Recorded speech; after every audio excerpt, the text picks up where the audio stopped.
Hi guys, we are waiting for Mahayogi today, and now I'm trying to connect him.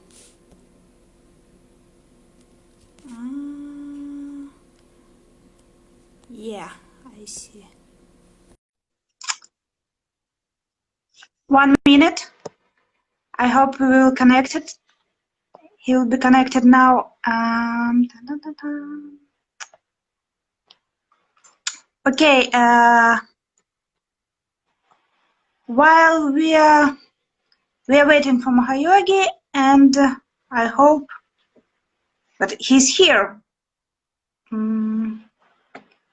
Okay.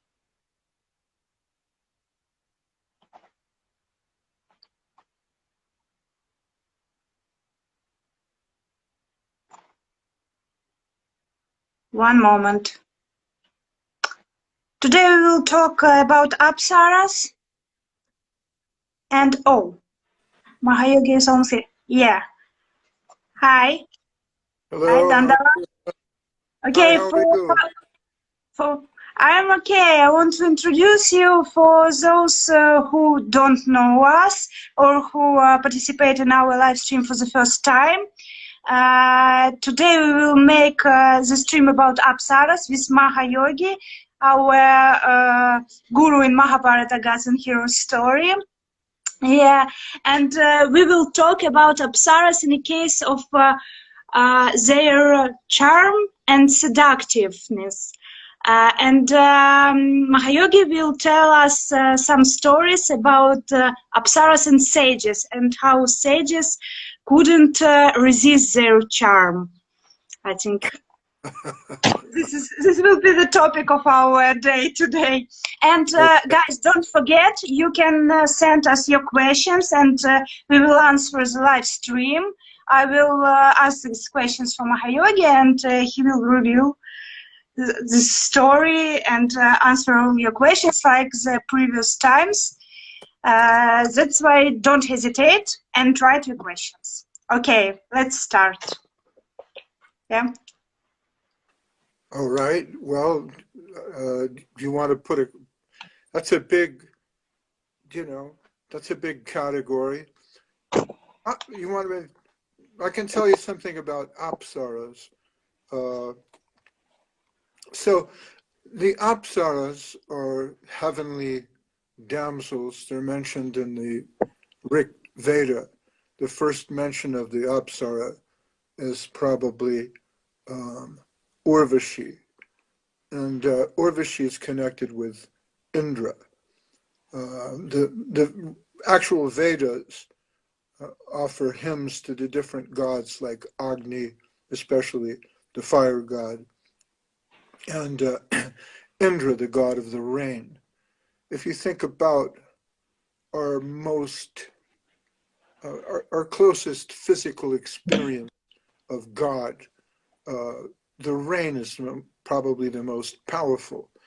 Even when you're 2 or 3 years old, you feel the thunder and water coming from the sky. So it's natural to ask, what is that? Who's in charge of the rain? Those are God's tears. So the Rig Veda offers prayers and sacrifices to the gods who are closest to our physical experience. And one of those is Indra, of course, the rain god. And Urvashi is one of his consorts. Indra is known for being fickle. He has lots of girlfriends, but Urvashi is one of them. So she's mentioned in the Rig Veda. But the basic idea of Apsaras, in Western culture, there's something like mermaids or dryads or spirits of the rain, spirits of the wind. And these are always associated with women. Sailors, they have some experience of a female presence as spirits of the sea or spirits of the river. And it's always a woman. I suppose water itself has a kind of seductive power. If you stand on the edge of the ocean, the ocean calls to you. So water is always considered feminine in all different cultures of the world. And according to the legends, or Hindu mythology, or the scriptures, if you like, the original Apsaras, I believe Urvashi, appears first when the gods and demons churn the ocean of milk for nectar. It's curious, the word nectar is amrita, and amrita, it means immortality, but also nectar. So it's interesting that in our language and many languages, you take the word mort, mort, mortal, mrityu, death, and amrita is the opposite of that. But what is positive immortality? What could that mean? Well, that's something like nectar. Anyways, so Urvashi was born from the ocean of nectar. And there's a story about her and Arjuna in the Mahabharata. But I think the one that you're talking about involves Menaka.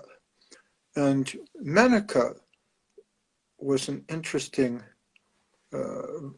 case, the case of Menaka and Vishvamrita. There was a king who wanted to be a Brahmin. He was envious of the Brahmins. The Brahmins in Vedic culture are at the top of the pyramid, which is strange because normally you think of the king as the most powerful, but in India, the most powerful are the priests and the intellectuals and the spiritual people. And Vishvamrita saw that, so he wanted to become a Brahmin, and he practiced severe austerities and penances until he became so powerful that he was recognized by the king of heaven himself, Indra. And Indra thought, we have to do something about this king who wants to be a Brahmin, put him back in his place. What can we do? And someone suggested, or it was his own idea, send Menaka. She'll finish with his brahmachari vows. And we know that by practicing abstinence from sex, one can become very powerful. And so was Vishvamrita. Flame began to appear from the top of his head from his severe austerities. So Menaka said, I'm afraid of him. I don't want to do this, please. Don't send me to earth. I don't want to tempt this Brahmin. He seems very dangerous. But she had to come. So there she appeared on the banks of the Ganges in a very flimsy sari with her perfect body, forming excellent curves and demonstrating postures that would bewilder the mind even of the creator. And Vishvamrita, in his meditation with his eyes half closed, spied Menaka, and he thought, oh my goodness, what is this? And then Vayu, the wind god, he was helping Indra. As I said before, the Apsaras are something like dryads or spirits of the wind, spirits of the water. So the wind god was helping, and with one gust of wind, whoosh, he blew off her sari, and Menaka was completely naked there. And Vishvamrita could no longer resist. There's other versions of the story that say that actually she was bathing in the Ganges and her sari was clinging to her body. So seeing the wet sari, he became aroused. But in any case, Vishvamrita fell in love, and he approached Menaka, and the two of them became a couple, put it that way. And sometime later, a daughter was born, and that was Shakuntala. There's a very famous painting by Ravi Varma, which shows Menaka. She's holding out the child, the beautiful baby Shakuntala, and she's telling Vishvamrita, oh, isn't this beautiful? Look. And Vishvamrita suddenly thinks about becoming a brahmachari again. You know, he suddenly remembers, oh, my vows. Yes, I have to renounce women, which is very irresponsible on the part of Vishvamrita. But Menaka's done her work. She's destroyed his vow. And as a consequence, Vishwamrita loses whatever power he had attained. And Menaka decides, well, I've done my work here on this earth.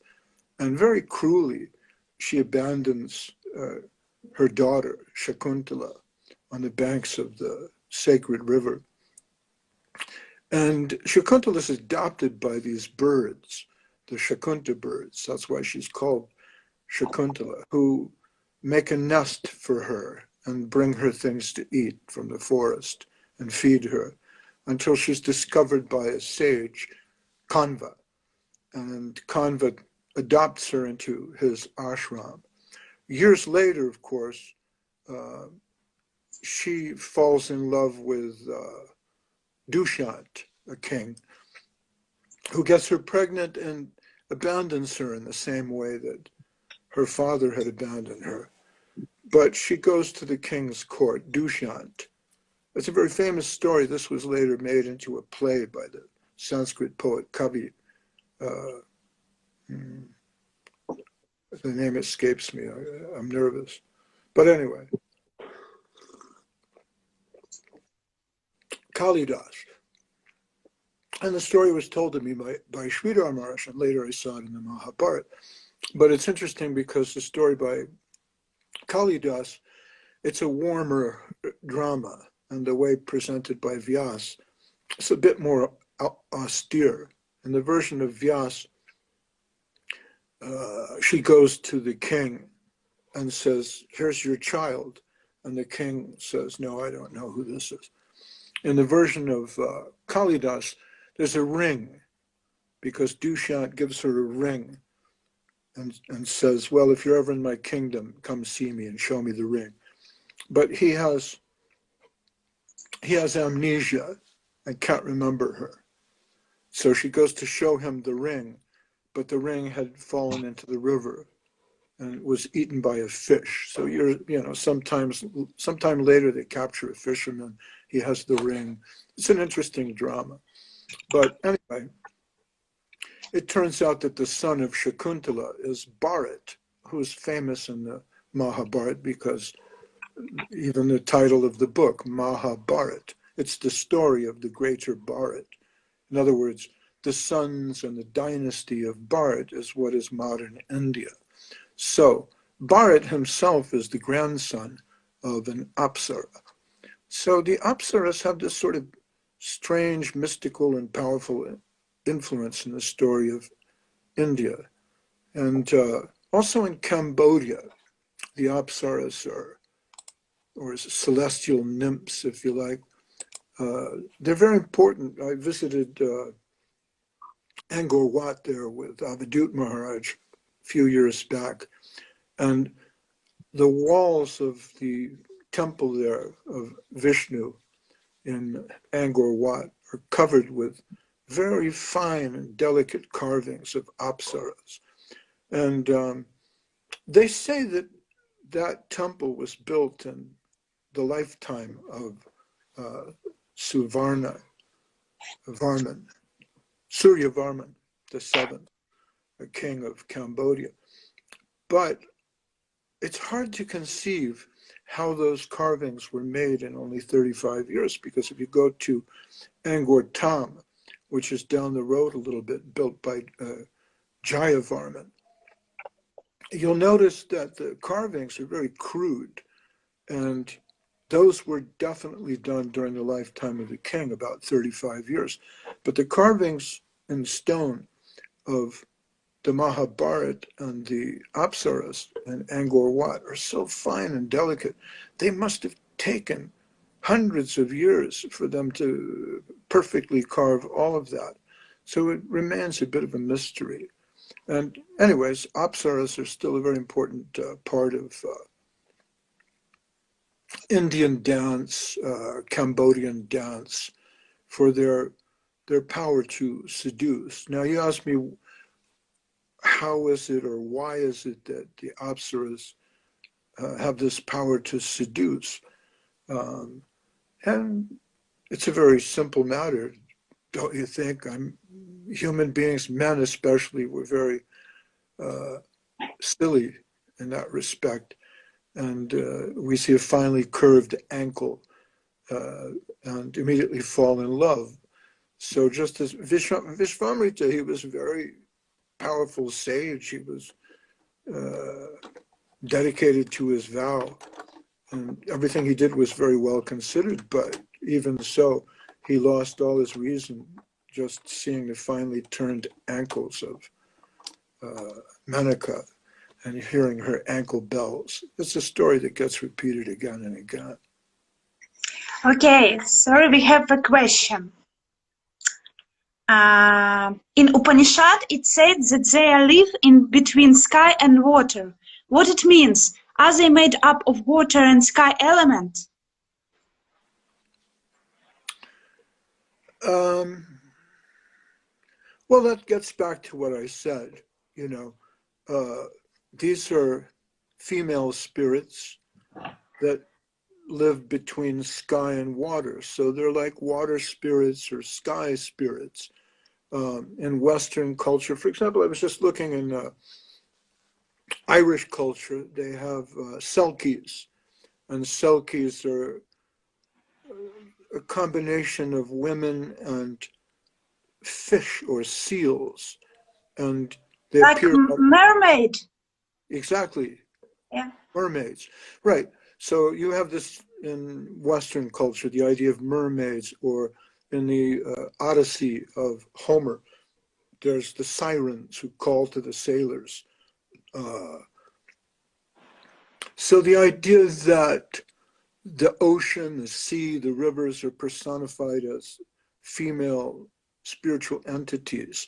It's found in every mythology and spiritual tradition in the world. And the same with air spirits. If you live in the mountains, you may hear at night the air seems to be singing to you. The wind might sing to you. So the idea that wind spirits are feminine, it's found in all the cultures in the world. Not to say that there are women who are physically made of air or women who are physically made of water. It's a subtler concept. But that the air can be personified as a female form, or that the water can be personified as a female form.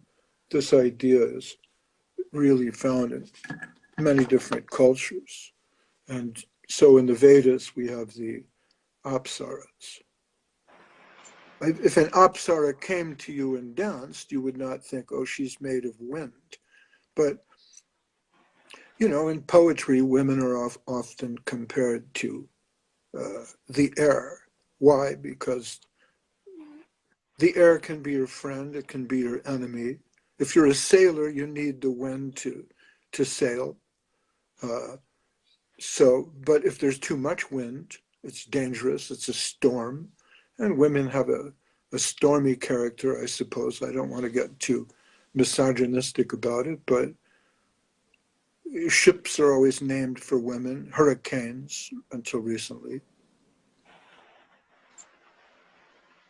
Okay, I have a question about Cambodia. You said you saw a lot of, bas-reliefs of Apsaras in Angkor Wat temples, but why exactly in Angkor Wat so many Apsaras pictures we can find? Why Angkor Wat? Yeah, why there so many attention they put to Apsaras? Well, it's very difficult to say how the Angkor Wat culture came into being. It's a strange situation because there's no evidence, okay? I don't want to say no, but there's very little evidence that India conquered Cambodia. You find these temples there, mostly, according to archaeologists, dating from around the 7th century. Now, they may be older, but in those temples, the inscriptions that have any political interest are always in Khmer language, while there aren't inscriptions in Sanskrit, but they're always religious. So people conclude, archaeologists conclude, that the influence of India and Cambodia was more spiritual than political. So we don't know why Cambodia became so fascinated with Ram, with the Mahabharata, and with the different Indian scriptures, the Puranas, and the stories of Apsaras. It's hard to understand historically. I suppose that many different gurus and Brahmins had traveled to that region of the world and made disciples. And the people of Cambodia were thrilled and fascinated with the ideas of the Puranas. There's a story that the Angkor Wat temple, which is built near the Tonle Sap lake, was built there after a Brahmin came from India and fell in love with an Apsara, who was the spirit of the Tonle Sap lake. So perhaps for that reason, the Apsaras became very important. They're also celebrated in the Buddhist culture, and there's a lot of cultural pollination between Buddhism and Hinduism there in Angkor. But as you know, further than that, I'm not really too sure. I can't really say much more about that.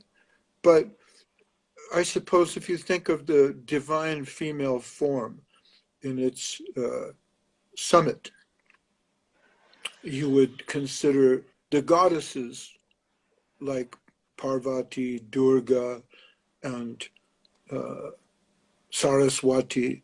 They're on a different level. They're not really human, whereas the Apsaras have a much more human appeal. And for that reason, they're understood as tempting dancing girls, whereas Saraswati, you don't associate it with sex. You know, the different goddesses in the Hindu pantheon, you don't associate them with sex. But the Apsaras have a very powerful sexuality. Okay, we have one more question. Nowadays, can someone also be great sage like Vishwamitra? Sure, of course, why not? And how to get this? How to become a great sage? Well, Vishwamitra was determined to become a great sage through renunciation. But the problem with renunciation is that you can only take that so far. There's a cycle of bhoga tyag. Bhoga means enjoyment, and tyaga means renunciation. So you can only take renunciation so far before you decide, okay, I've renounced, now it's time for me to enjoy. So bhoga and tyaga are two sides of the different coin. Like around Christmas time, people go out and buy presents for the whole family. And then after they spent all their money on presents, they think, well, what about me?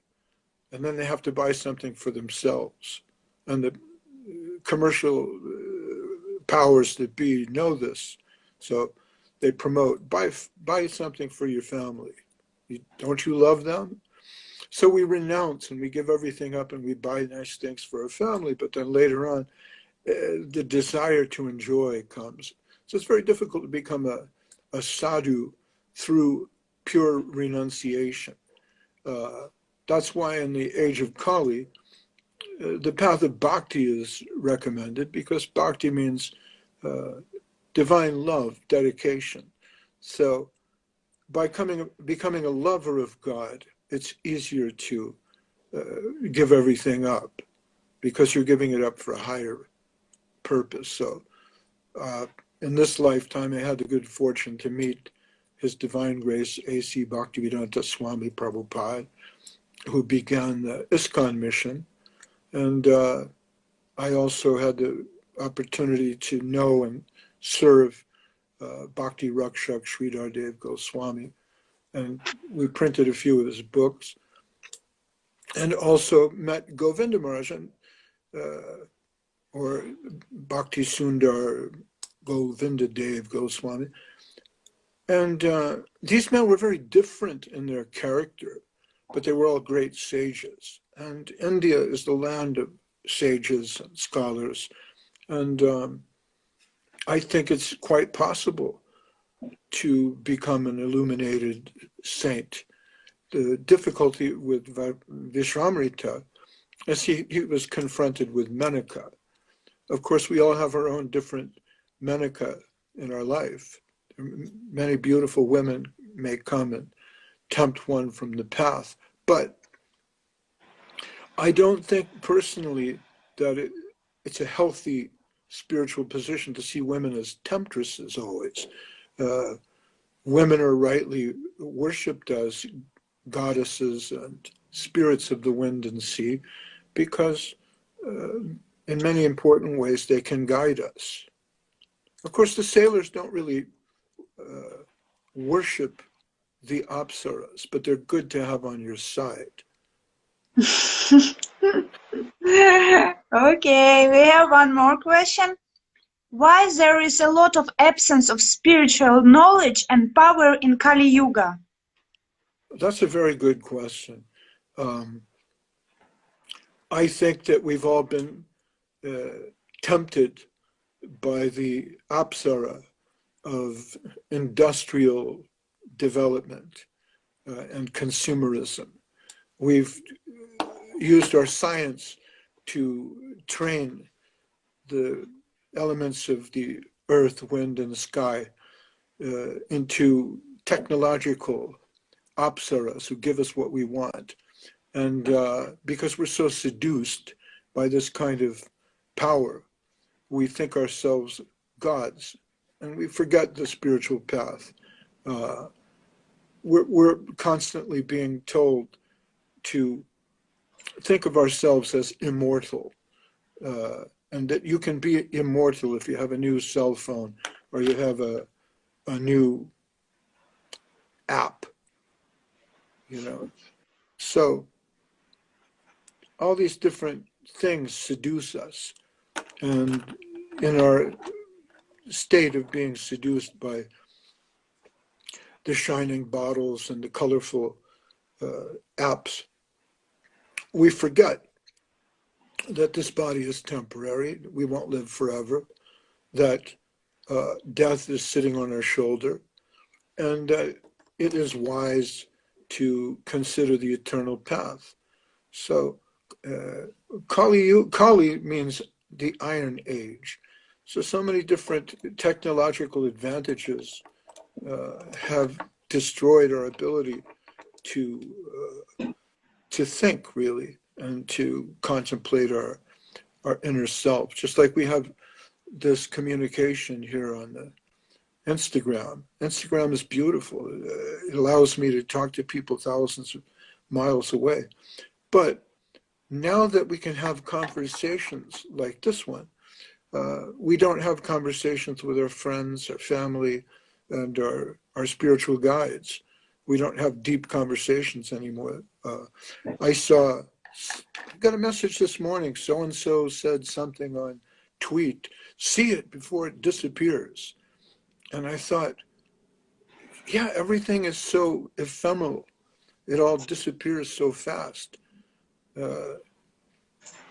We can't have a real conversation with anyone. That's why I like printing books, because maybe our Instagram talk will disappear in a couple of seconds. Someone will say, oh, see Mahayogi and Kirti on Instagram before it disappears.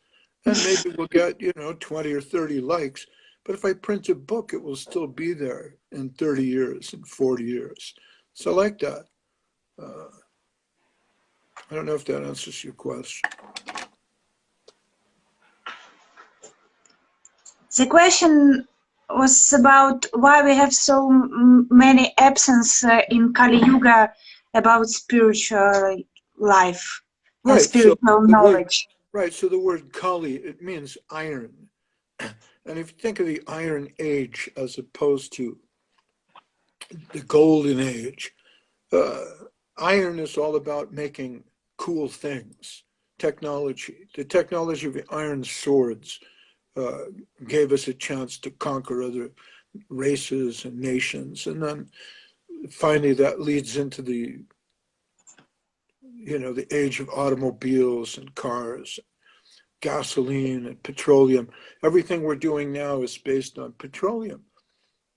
We got rid of all the books. It's all on the internet.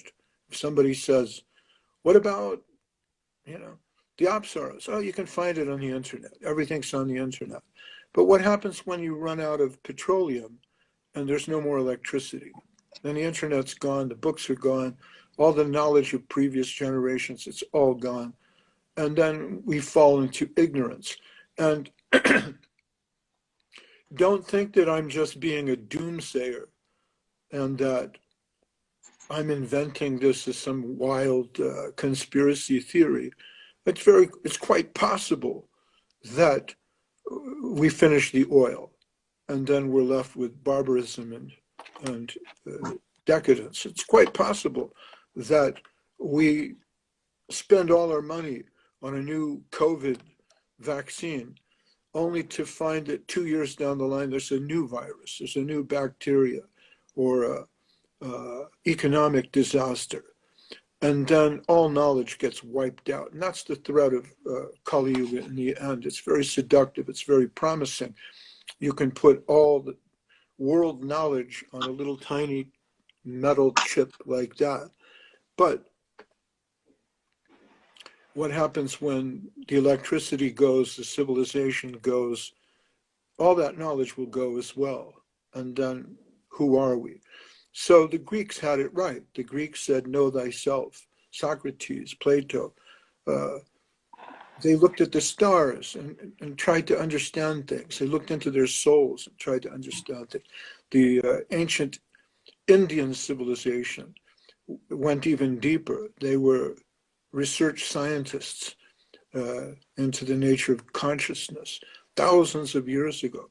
Now, if you ask a research scientist about consciousness, this is not an interesting question.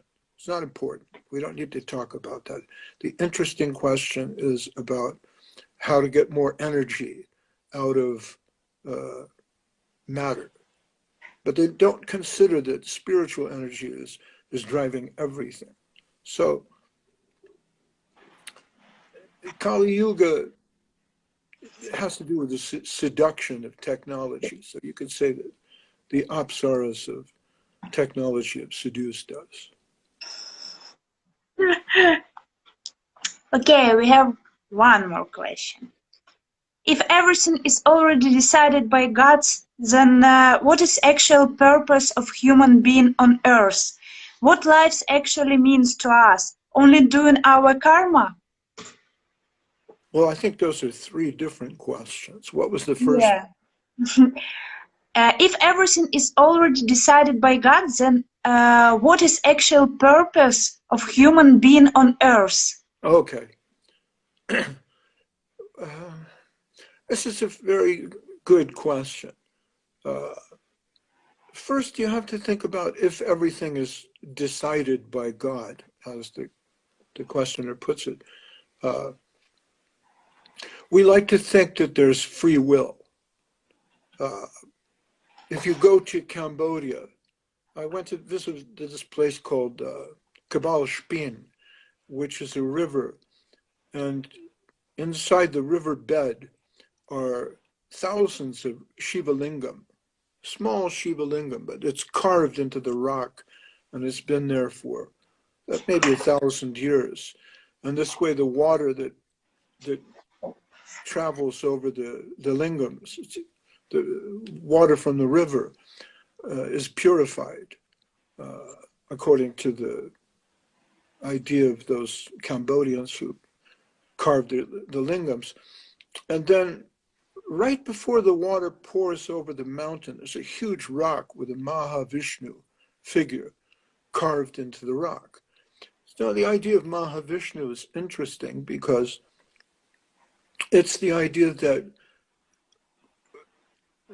God creates the world not by physically engineering the world in 7 days as the Christian God does in the Bible, but by glancing over or in a general direction of the material energy. And the material energy is impregnated by that glance, and that glance is Shiva or Shambhu. So, how the material energy becomes impregnated by spiritual energy is an evolutionary process. It's not something that happens in 7 days. And God himself is half asleep on the bed of Ananta Shesh, glancing in the direction of material energy. So he's not taking a direct active interest in how everything comes out. What was the question again? If everything is already decided by God, then right. what is right. So he's actual not, purpose? Right. So he's not deciding everything. He doesn't take that active a role in the dark energy. He's not here sorting out every aspect of karma within the dark world, but he's glancing in a general direction, and his glance is the activating spiritual principle that impregnates the dark material energy. How that evolves, how that develops is a different matter. So he's not determining how every atom moves in this material world, but the consciousness within the world has a certain amount of fair play or free will to determine what happens. So in the first place, God sets this world in motion, and he's also inhabiting the world as Paramatma. So he has some subtle role to play, but it's not ours to determine what God's plan is exactly. He may determine certain events, just as Krishna in the Mahabharata, on the Battle of Kurukshetra, he influences the different events. He doesn't kill Karna, but he makes it difficult for Karna to live, and he inspires Arjuna to kill him. But he's not there directly influencing every little action. So we have free will. Now the question was, then what's our purpose? Our purpose is, how do we use that free will? Even Jean-Paul Sartre, the existentialist, he says, well, the basic condition of human life is that you have freedom. How will you use that freedom? So love is based on freedom. You cannot tell somebody, love me. You know, if your mother is unsatisfied with you, she can't really go to you and say, you know, you need to love me more, or your husband, or your children. You know, it doesn't work. Love doesn't work like that, right? You can go to your boyfriend and say, love me more. I'm not satisfied with this level of love. But it doesn't work like that. People have free will to determine how much love they're going to give. Now, if the souls who live in darkness in this world refuse to turn towards the light, there's nothing that God can do. He can appear before you and say, I'm God, love me. But that's not free will, that's force. And so if God shows you a miracle, then he's forcing you, and that's no longer love. That was the argument given by Jesus Christ when the devil said, turn these stones into bread, show people a miracle. And Christ said, I can't do that, because if I turn the stones into bread and show them the miracle, then I'm depriving them of free will. I'm taking away their decision. They'll be forced to fear me, to show me awe and reverence. And in the end, God is not about awe and reverence. We think that the highest expression of divinity found in the Vedic literatures like the Puranas is that of beauty, that of Krishna playing the flute, the divine dancer, inviting us to join in the spiritual transcendental dance, the rasa dance, the Hare Krishna dance. So God can invite us. He can appear before us and say, this is a good thing. You should try this. You might like it, you know. But he can't force us to love him. So the decision is ours. So then the purpose of human life is, how do we develop ourselves to the point where we can recognize the light and want to be seduced by it. In the end, God is the ultimate seducer. Even the Apsaras want to be gopis. Okay, maybe we will answer on the next part of this question, and this is, what is life actually means to us, only doing our karma?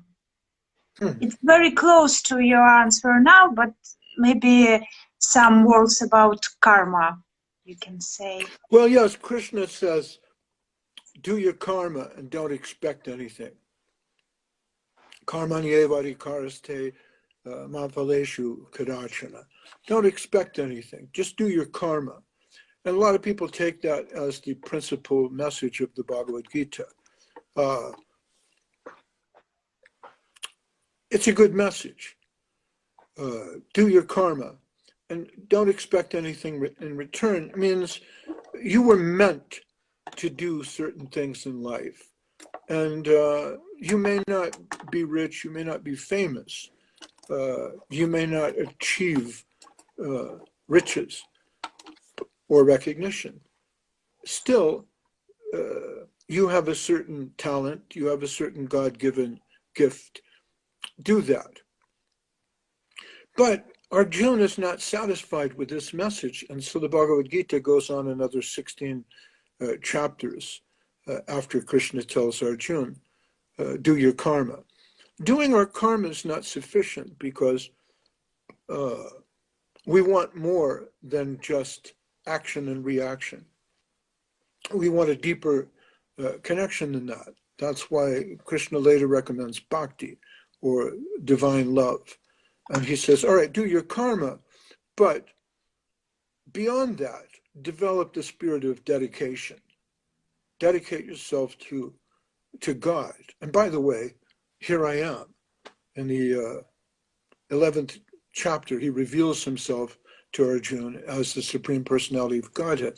Just in case you have any doubt about the situation, Krishna demonstrates, I'm God himself. So dedicate your life to me, and not just by doing your karma, but mind, body, and spirit. So the purpose of life then is to experience love on the highest level, and not physical love, because that only lasts for a few minutes, maybe. Vishvamrita was in love with Menaka, but then he realized, wait a minute, this was a trap. She's beautiful, but I was seduced. She doesn't love me. She came here with a job to do. She came here to seduce me and destroy my vow. It was beautiful while it lasted, but physical love, as any married couple can tell you, doesn't last very long. It's a beautiful thing, but in the end, it's flesh and blood, and flesh and blood and bone are not spiritual things. There has to be something deeper. There has to be more for even a marriage to last. What to speak of developing a higher connection with God. So the purpose of human life is to go beyond animal life. The animals are expert in eating, sleeping, mating, and defending. But as human beings, we can go beyond that. That's why we have art. That's why we have literature. That's why we have religion, ultimately. Religion is not something that simply serves to keep people in their place and make governments powerful and have wars. In every religious tradition, there's always a higher mystical version of that, which fulfills the human soul. And that's the purpose of life, how to fulfill the human soul. And the highest fulfillment of the human soul is through love. How do you develop love? That's a very good question. You have to find someone who's in love, and you'll see how it works. If you don't believe in love, find some lovers, and then you'll see, okay, this is what love is. If you don't believe in marriage, find a marriage that works, and you'll begin to understand, okay, I know what this is. So if you want to understand God, find a man or a woman who's God intoxicated, seriously God intoxicated. If you don't believe, if you think, well, this is a cult, I can't trust this, take a look at the literature. There's books on this, you know. They're called scriptures. You can read them. There's a very simple system for checking something. It's Guru, Sadhu, and Shastra, which means you can look at the scripture. You can see what's the history of saintly people. And then if you can find a guru who demonstrates that personally and follow that person, then you'll see these three things are in sync. So Guru, Sadhu, and Shastra can be your guide to understanding what is divine love and how does that work. But does exist any way to avoid karma?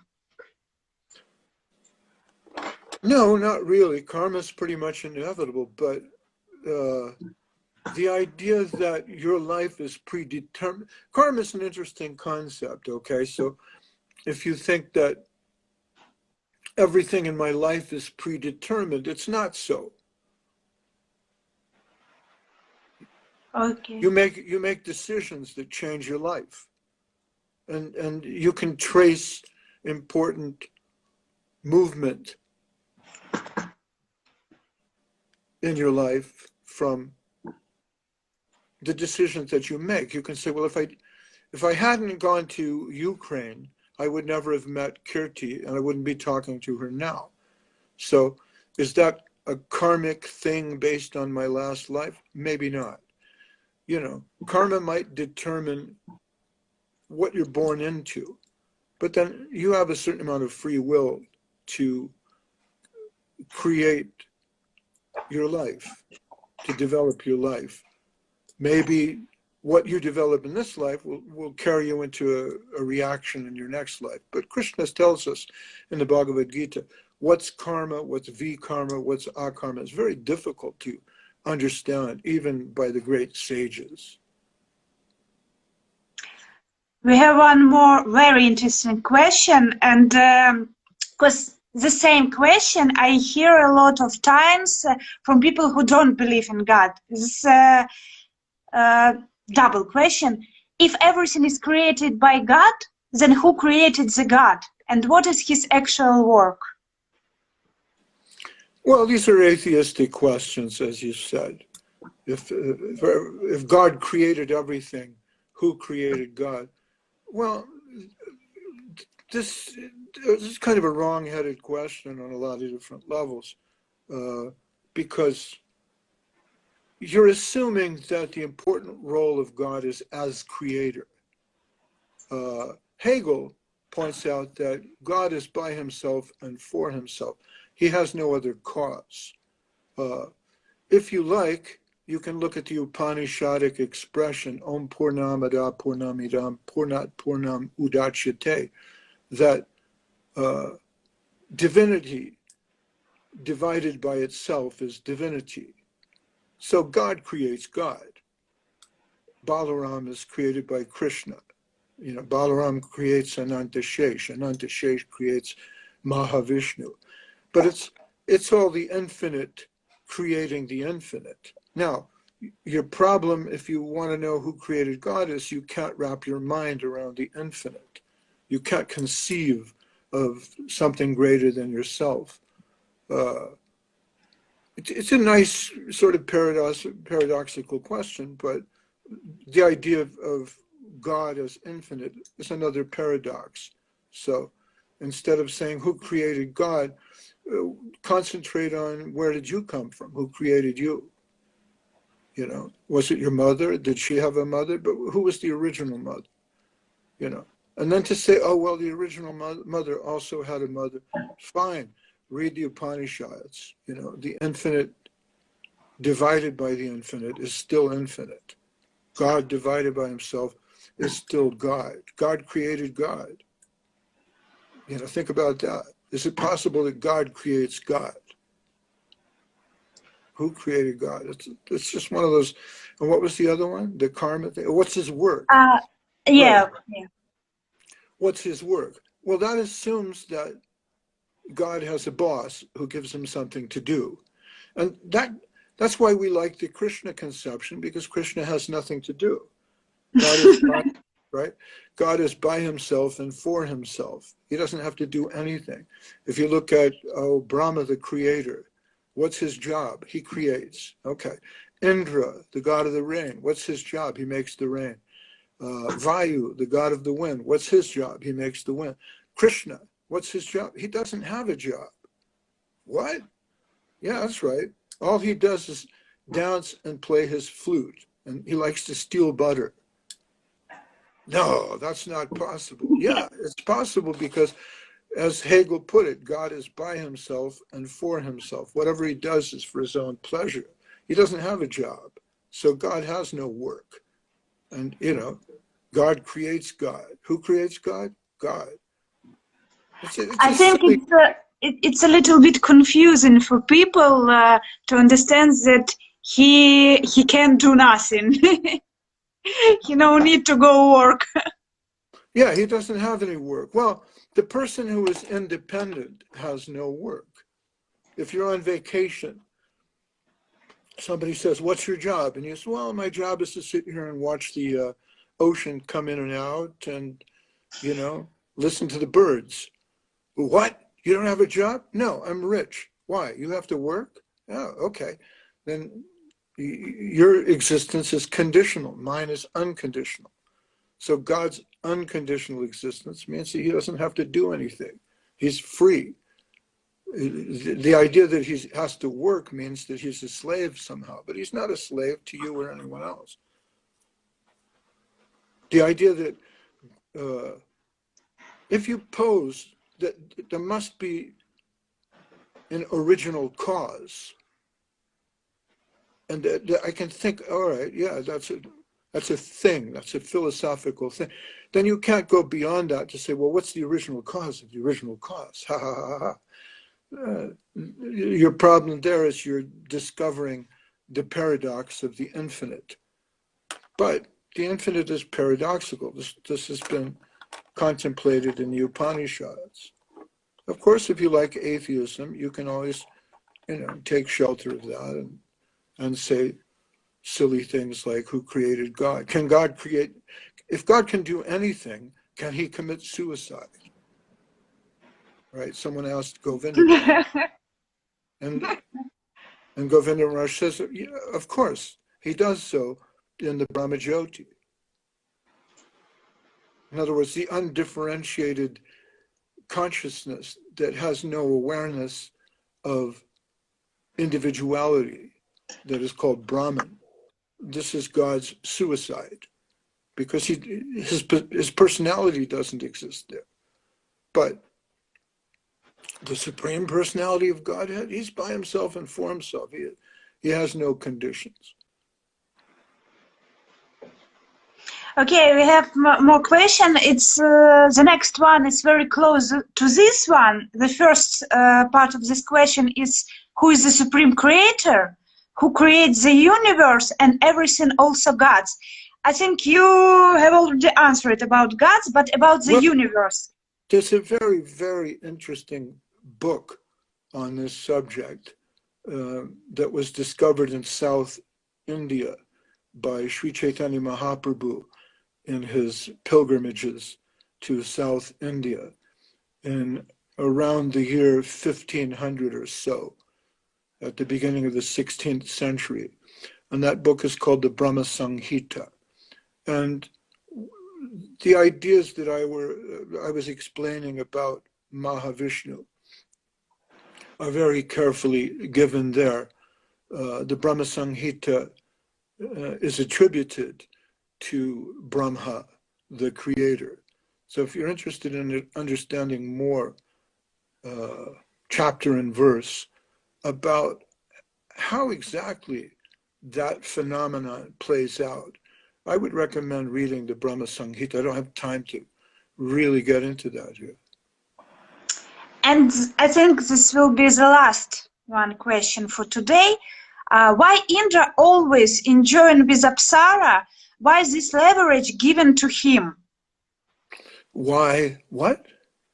This leverage, I don't know what is this. Oh, why is it that Indra always gets to enjoy the Apsaras? Yeah, why he always enjoying with Apsaras? Okay, well, there's a couple of different things. One, I can't read Indra's mind. I can't, you're asking me about the purpose of the creation and how God creates and all these things. I'm just a foolish old man sitting in a room in Mexico with a book. What do I know? But these things were explained to me by my Gurudev, and I've thought about them, and you're asking me my point of view, so I'm giving that. I can't really read Indra's motivation. The word enjoy is interesting because enjoyment is a relative thing. Whatever you enjoy in this world will give you pain later. I had some really good Assam tea the other day. It was delicious, very nice special Assam tea. And later I had terrible indigestion, So at one moment I'm enjoying the tea, and the next moment I'm suffering the consequence. So even Indra is mortal while he drank the nectar of immortality. But we understand at the end of the universe, when Lord Brahma wraps up the creation, it's time for Indra to take on a new incarnation. He's not eternal. So in a sense, Indra himself is trapped in this material world as a consequence of his attachment and his sensual engagement, even with the Apsaras. So enjoyment later becomes suffering. I love sugar, but I have to see the dentist today. So, Indra, he gets to enjoy the beauty and the wonder of the Apsaras, but later he needs to pay the price as well. What was the question about? The question was why he always enjoying with Apsaras. Yeah, so in a sense, it's a responsibility, and that's given to him. Why Indra? Well, he's the god of the rain. Look at Thor, in the mythology of the Norse gods. Thor, he gets to enjoy the goddesses in the Norse tradition as well. So typically, the god of thunder is a man of great power. and opulence. So it's given to him to enjoy in heaven, in Svargaloka. If you attain through your austerities, penances, and piety the position of Indra, you too can enjoy the Apsaras. But as I said, it's a temporary position. It's like being a king. He's the king of heaven. Indra also means king. Okay. I said it was the last question, but it's from this person who asked the previous few questions, Akashia Duff. He writes, I'm a little confused with the concept of space. Like, what after that? Like, what's the end point and what's after that? There is a point when everything ends, and then what after that? Same goes to God? I think it's up to you to answer now, or maybe we can do the next stream. You know, in case of this question, it's up to you, because I think it's maybe a huge topic to talk.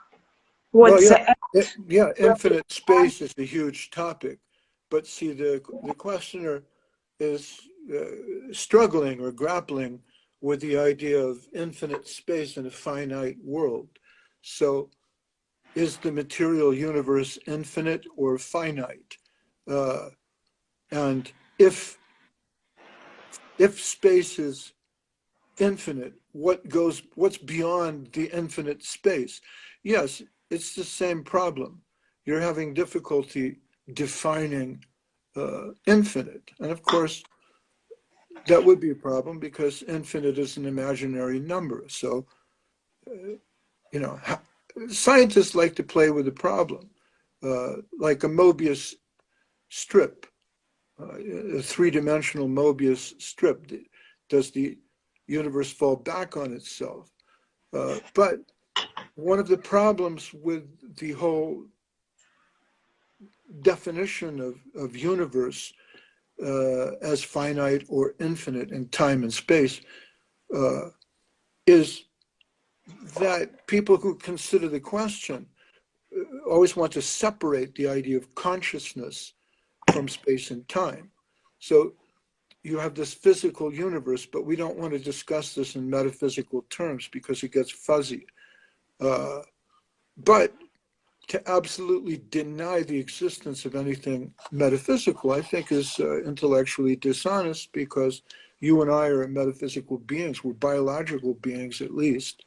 So how do you divorce biology from physics in an absolute way, such that consciousness never plays into the space-time continuum? My Gurudev told me that the whole physical world floats within consciousness, just like an iceberg floats in the ocean. So your problem is you're trying to figure out, where does the iceberg begin and end? It seems limitless, but you're forgetting that the physical world is floating in an infinite world of consciousness. And so I would leave that to you as homework. Okay. One more question. Maybe very, very fast you can answer it. Why human souls come to this earth? Because of karma, or? Well, I tried to describe this before. And again, I'm not a genius. I don't know all of these things. I think that the fact that your listeners or questioners are paying attention to our conversation is a beautiful thing, because it means that we're asking these questions, and sometimes the questions are better than the answers. So continue asking those questions. How is it that humans come to Earth? Okay, it's we have some addition to this question from the same person, from Wish. Continuation. If we human souls are considered to be linked with Supreme God, then are we in Earth enduring all happiness and sadness. Can't we just be in state of blankness without anything? Yeah, these are all very fascinating questions. Of course, you can be in a state of blankness without anything, but it's not very fun, you know? You can be in a state of blankness, but where's the ananda? So, how, you just asked me about 5 different questions, and I'm kind of a philosophical guy, so it's hard for me to just rip off cute little answers to each one of those questions. I think about these things all the time. The first one was, how do we come to this earth? Well, you can think of it like sunshine. Where does the sunshine belong?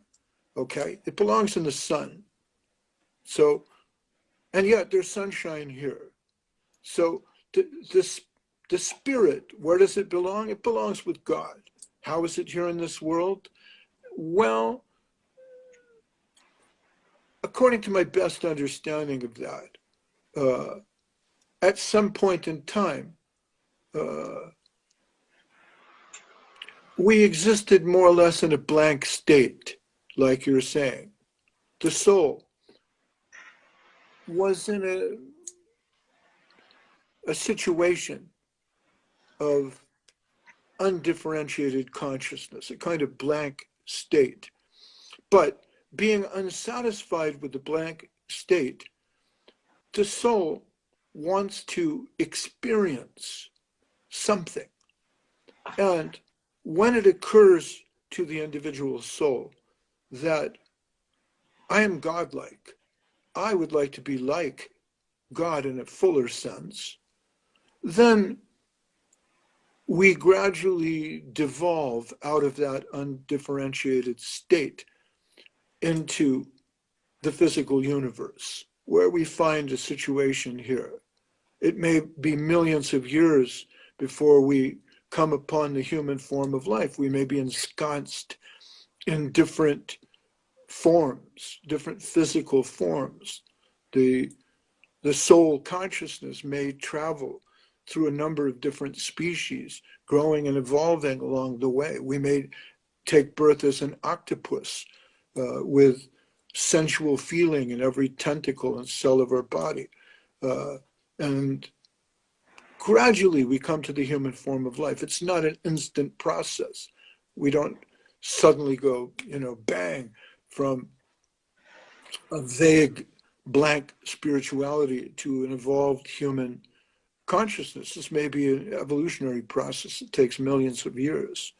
So then to turn that around and say, okay, then the height of perfect evolution for me would be to return to a blank state, avoids the idea that above consciousness, ecstasy is important. Above consciousness, or sat and chit, there's ananda.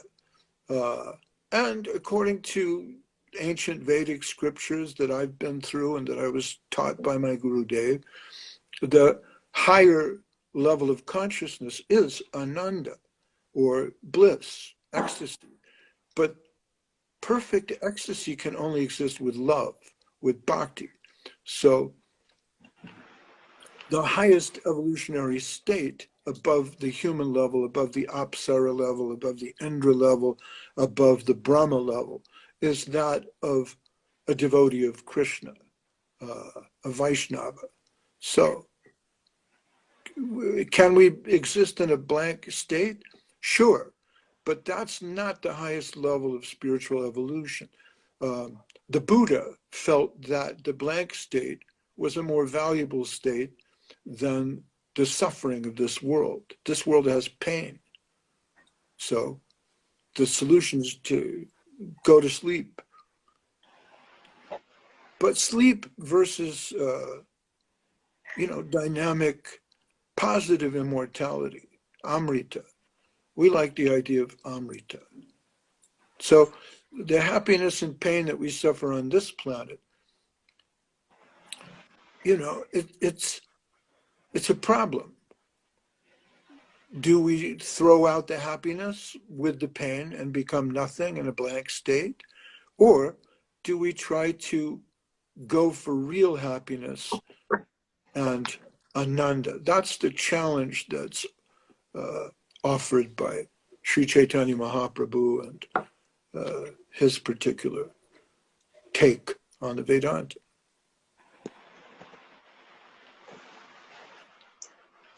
Okay. Thank Now, you. you know, I don't know if I can't answer everybody's question. That's sort of a foolish Yeah, we notion. have You a know, lot of we're here questions, to and talk about you know, seduction and apsaras, you know. You got me talking about God again, but and I realized today that we have a lot of questions about karma, and maybe we have to make some, stream dedicated to karma topic. I'd love to Let's do think that. about this. Yeah, why not? You know, and it's nice that you call me up like this and involve some people in a talk, and I'm very happy to connect with anybody. I'm sorry if my talk is not, I'm not as snappy and fun, I guess, but I take your questions very seriously and I try to give a philosophical angle, you know. You can disagree with me, that's fine. I don't have any problem. I'm not promoting myself on here. I'm not trying to get money or disciples or something. I'm trying to be friendly and answer questions. And, yeah, thank you to Vish04 and Tarun Moscow and all the nice people who connected with us. Thank you. Thank you very much. All right. So we're going And to. I think hope to see you on the next stream, and hope to see all of you guys. And you have to prepare your questions, and we will continue to answer these questions next time. And let's think about karma topic. Okay, let's think about karma. Yeah. Thank you very much. Thank you. Dandavad. Haribol. Adios. Dandavad. Bye.